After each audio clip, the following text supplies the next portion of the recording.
Hello दोस्तों, अब आपकी प्रश्नावली 1.4 के बाद प्रश्नावली 1.5 जो कि अब शुरू हो रही है। तो उसमें देखिए, आपको सबसे पहले प्रश्न ये पूछा गया है कि बताइए नीचे दी गई संख्याओं में कौन कौन परिमेय है, कौन कौन अपरिमेय। देखिए, इस सवाल में हमें कुछ नहीं करना है, हमें सिर्फ परिमेय और अपरिमेय बतानी है। देखिए, इसमें क्या होता है, जैसे पहली संख्या हमारी परिमेय है या अपरिमेय, इस चीज को पता करने के लिए देखिए, जब कभी भी कोई संख्या, वो भी अभाज्य संख्या, रूट के अंतर हो, तो हमेशा वो अपरिमेय होती है। और किसी अपरिमेय संख्या का जोड़ या घटाना भी हमेशा अपरिमेय होता है। तो इस तरह से ये 2 - √5 दिया हुआ है, क्योंकि अपरिमेय संख्या है, इसके माइनस में है, तो ये संख्या भी हमारी अपरिमेय ही होगी। ठीक है, ये क्या है, अपरिमेय है। उसके बाद 3 + √23 -√23, अगर इसको हम सीधा करें, यानी कि 3 + √23 को रूट से बाहर करें ब्रैकेट से, और इस √23 को इसमें माइनस करें, √23 से √23 खत्म हो जाएगा, तो क्या बचेगा, सिर्फ 3, जो कि एक परिमेय संख्या होगी। ठीक है, ये हमारी पूर्णांक भी है और परिमेय संख्या भी है, प्राकृत संख्या भी है। इस तरह से अगला सवाल हमारा है 2/7। अगर इसको हम आगे लेकर चले तो क्या होगा, अगर हम इसको ये लिखें 2/7 √7, फिर नीचे भी √7, तो हम √7 से √7 को काट सकते हैं, क्योंकि समान है। प्लस ये दूसरी चीज ये है कि ये दोनों इसके गुणे में है, ये इसके गुणे में है। जब संख्याएं गुणे में और बट्टे में होती है तो संख्याओं को काट देते हैं। तो यहाँ क्या बचा, 2/7।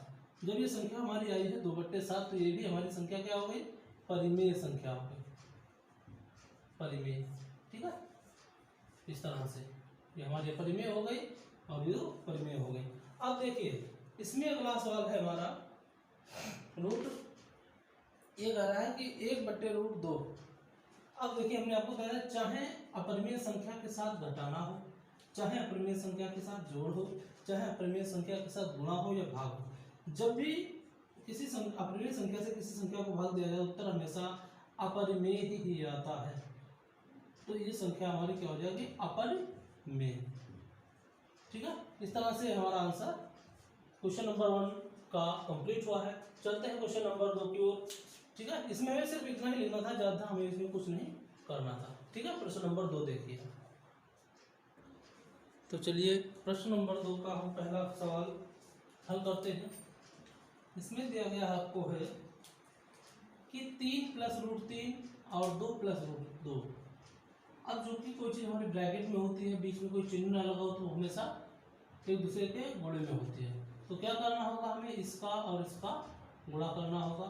तो पहले अगर हम इसको गुणा करने की बात करें, 3 + √3 और 2 + √2, इनकी अगर हम गुणा करते हैं, तो पहले हमें इसकी इससे गुणा करनी पड़ेगी, फिर इसकी इससे गुणा करनी पड़ेगी, फिर इसकी इससे गुणा करनी पड़ेगी, फिर इसकी इससे गुणा करनी पड़ेगी। चलिए, √2 और √3 की अगर हम गुणा करते हैं तो क्या हो जाएगा हमारा, √6 प्लस ये हो जाएगा 3, और ये रूट के बाहर है तो 3√2। अब इसकी गुणा करेंगे तो हो जाएगा 2√3 प्लस 2 × 3 = 6। देखिए, इस तरह से इसके भी लगा सकते हैं। अब इसमें कोई ऐसी संख्या नहीं जिसको हम ऐड कर सकें, तो इसको हम क्या लिखेंगे, 6 + 2√3 और प्लस 3√2 प्लस √6। इसको हम सीधा करके यहाँ पर लिख देते हैं। अब देखते हैं इसका सवाल नंबर 2। देखिए, इसमें क्या है, हमने क्या किया, जब इसको गुणा किया, गुणा करने पर हमें जो प्राप्त हो वही हमने यहाँ पर लिख दिया, यही हमारा आंसर हो जाएगा। अच्छा, सवाल नंबर 2 देखते हैं। सवाल नंबर 2 क्या कहता है, सवाल नंबर 2 कहता है कि 3 + √3 ब्रैकेट 3 - √3। अच्छा, इसको देखने से आपको कुछ नजर आ रहा है कि ये a + b ब्रैकेट और a - b बन रहा है। इसका मतलब होता है कि a² - b²। तो क्यों ना हम इन संख्याओं को इसको a = 3 मान लें और b बराबर √3 मान लें और इनकी जगह पर रख देते हैं इसको, ठीक है। इसके स्थान पर रख देते हैं, देखो a की जगह पर हम रखते हैं 3, इसका कर देते हैं स्क्वायर, माइनस b की जगह पर रखते हैं √3, इसका कर देते हैं स्क्वायर, ठीक है। अब क्या होगा, स्क्वायर से रूट खत्म, यहाँ पे क्या हो जाएगा, ये हमारा 3 3 9 माइनस यहाँ क्या बचा 3, जब 9 में से 3 चला जाएगा हमारा बचा है 6, और यही हमारा आंसर हो जाएगा, ठीक है। इस तरह से सवाल नंबर 3 भी हमारा कंप्लीट हो गया, सॉरी सवाल नंबर 2 कंप्लीट हो गया है। चलिए देखते हैं प्रश्न नंबर 2 का तीसरा सवाल। तीसरा सवाल हमारा कह रहा है कि √5 प्लस √2 का होल ऑफ स्क्वायर। देखिए बिल्कुल जो हमने कक्षा 8 में पढ़ा था, जितने भी हमने संख्याएं पढ़ी थी उसमें से देखिए आपको a प्लस बी का होल स्क्वायर लग रहा है। अगर इसको हम देखना चाहें तो a बराबर अगर हम यहाँ पे √5 मान लें और b बराबर √2 मान लें तो क्या है, आपको लग नहीं रहा है कि ये a प्लस बी का होल ऑफ स्क्वायर है। जब इसको हम खोलते थे तो क्या होता था, a square plus B square plus 2ab या a square plus 2ab plus B square, इस तरह से इसको हम खोल देते थे।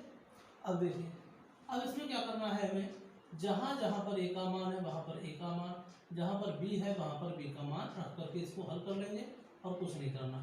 a बराबर हमारा दिया हुआ है यहाँ पे √5, तो √5 का होल स्क्वायर कर लेंगे प्लस √2 का स्क्वायर कर देंगे प्लस 2 इंटू यानी 2 गुणे √5 और गुणे √2 कर देंगे। इसको हल करते हैं, इसका स्क्वायर से रूट से स्क्वायर खत्म, इसका स्क्वायर से रूट खत्म। अब इसको कर लेते हैं मल्टीपल। देखिए 5 यहाँ बचा, 2 यहाँ बचा, प्लस 5 दूना 2 गुणे रूट ये हो जाएगा 10। √10 होने पर क्या होगा, 5 2 7 प्लस 2 √10, 7 प्लस 2 √10, यही हमारा आंसर हो जाएगा, ठीक है। अब देखते हैं अगला सवाल, सवाल नंबर 4। सवाल नंबर 4 क्या कर रहा है, ये दिया हुआ है हमें a, देखिए ये संख्या बराबर है, ये संख्या बराबर है, इसका मतलब a बराबर हम मान सकते हैं 5 और b बराबर रख सकते हैं √2, ठीक है। अगर इसको हम देखें तो हमें ये लग रहा है a माइनस बी और a प्लस बी, बिल्कुल इससे पहले हम सवाल ये लगा चुके हैं, सवाल नंबर हमारा जो दूसरा था उसमें, ठीक है। अब इसको जब हम हल करेंगे तो क्या हो जाएगा, a square minus B square, क्यों ना हम, क्योंकि ये तो हमारा दिया हुआ ही है तो इसका मतलब हमें इस तरह से रखना पड़ेगा। इस तरह से रखने पर क्या होगा, पहले a का स्क्वायर कर देंगे, a बराबर में 5 माना हुआ है, b बराबर √2 माना हुआ, ठीक है। तो 5 का स्क्वायर कर देंगे माइनस √2 का स्क्वायर कर देंगे, 5 का स्क्वायर करने पर हो जाएगा 25, 25 माइनस रूट से ये स्क्वायर खत्म हो जाएगा तो यहाँ बचेगा 2, ठीक है। अब 25 में से 2 चला जाएगा, यहाँ बचा हमारा 23, यही हमारा आंसर आ जाएगा, ठीक है। इस तरह से प्रश्न नंबर 2 को हमने पूरी तरह से कंप्लीट कर लिया है। तो अब देखते हैं प्रश्न नंबर 3। प्रश्न नंबर 3 कह रहा है कि आपको याद होगा कि पाई को एक वृत्त की परिधि, यानी कि जो पाई होती है इसके हम, इसने कहा है वृत्त की परिधि के रूप में, ये परिधि का मतलब सब बाहरी हिस्सा जो भी होता है वृत्त का हमारा ये, और उसके व्यास के अनुपात से परिभाषित किया जाता है।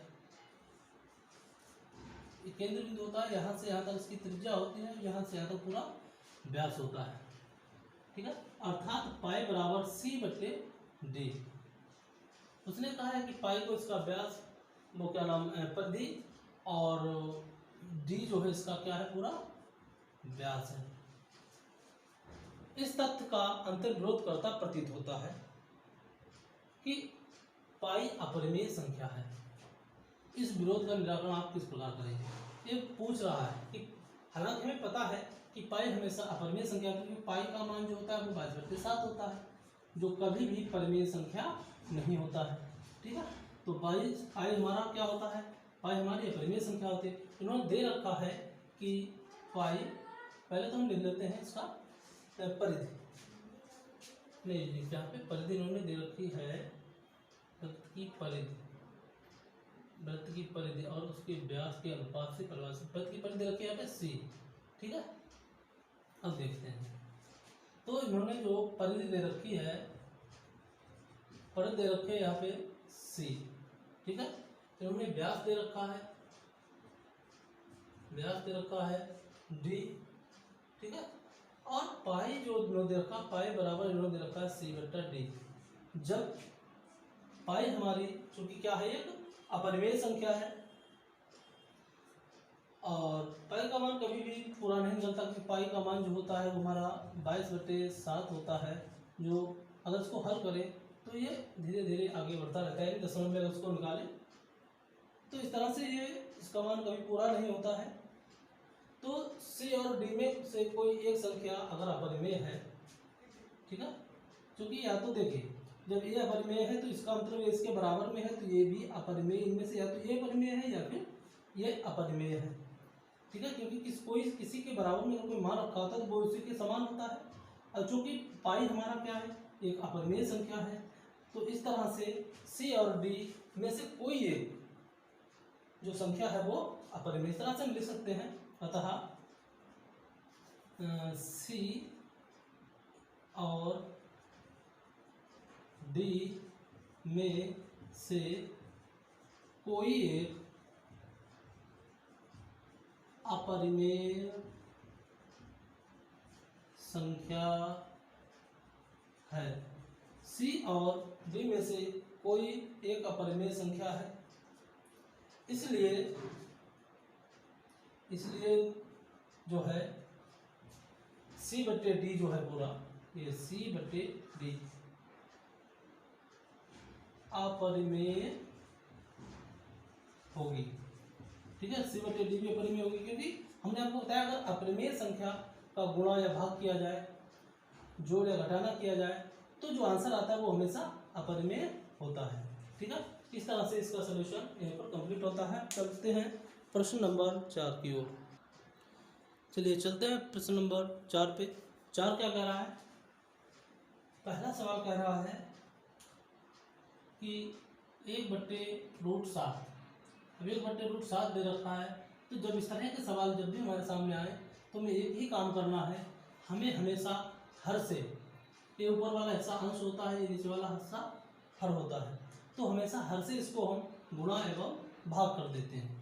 देखिए 1/√7, इसी से इसको गुणा करेंगे और इसी से इसको भाग करेंगे, ठीक है। अब 1/√7 से 1/√7 को जो हमने गुणा कर दिया है, भाग कर दिया है, तो क्या हुआ, 7 एकम 7 रूट का बटे, जब हम रूट और रूट की गुणा करते हैं तो क्या होता है, संख्या हमारी बाहर आ जाती है और यही हमारा आंसर हो जाएगा, ठीक है। 7 × 49 अगर हम करें, जैसे 49 अगर हमारा बन जाता है, 49 का क्या होता है, 7 बाहर आ जाता है, तो इस तरह से जो है ये √7/7 इसका आंसर हो जाएगा। अब इसको बिल्कुल इसी तरह से इसको हल करेंगे। इसमें भी क्या करना है हमें, इसमें दिया गया है कि 1/√7 - √6, ठीक है। तो इसमें भी हम क्या करेंगे, हर से गुणा एवं भाग करेंगे, तो हर हमारा √7 - √6 है और इधर √7 - √6 है। ऊपर जब हम 1 से इसकी गुणा करेंगे, ये गुणे में चला गया तो क्या हुआ, 7 एकम √7 - √6, नीचे देखिए 1 मिनट, जब हम इसको गुणा या जब हमारा कोई चिन्ह यहाँ पे दिया होता है प्लस या माइनस, जब इसको गुणा और भाग करते हैं तो इसको हम चिन्ह को बदल देते हैं, ठीक है। चिन्ह को बदल देने पर आपको ये जो नीचे की संख्या है a - b और a + b की तरह मिल रही है।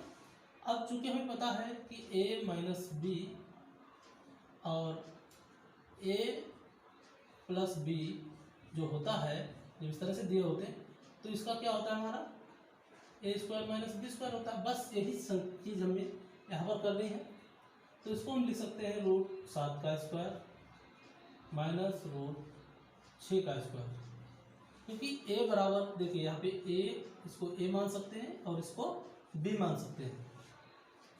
तो क्या होगा, रूट से स्क्वायर खत्म हो जाएगा, इस रूट से ये स्क्वायर खत्म हो जाएगा, यहाँ बचेगा रूट 7 माइनस रूट 6 बटे यहाँ बचा 7 माइनस 6 बराबर 7 में से 6 गया, यहाँ एक बचा, एक कभी नीचे लिखा नहीं जाता है, इसलिए इसको हम लिख सकते हैं रूट 7 माइनस रूट 6 और यही हमारा आंसर हो जाएगा।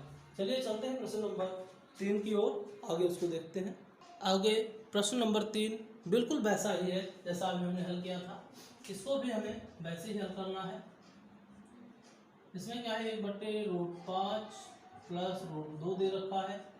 अब हम क्या करना होता है कि समीकरण जो भी हमारी संख्या दे रखी होती है, जो हर होता है उससे उसको उसी से गुणा करेंगे और उसी से इसको भाग करेंगे √2।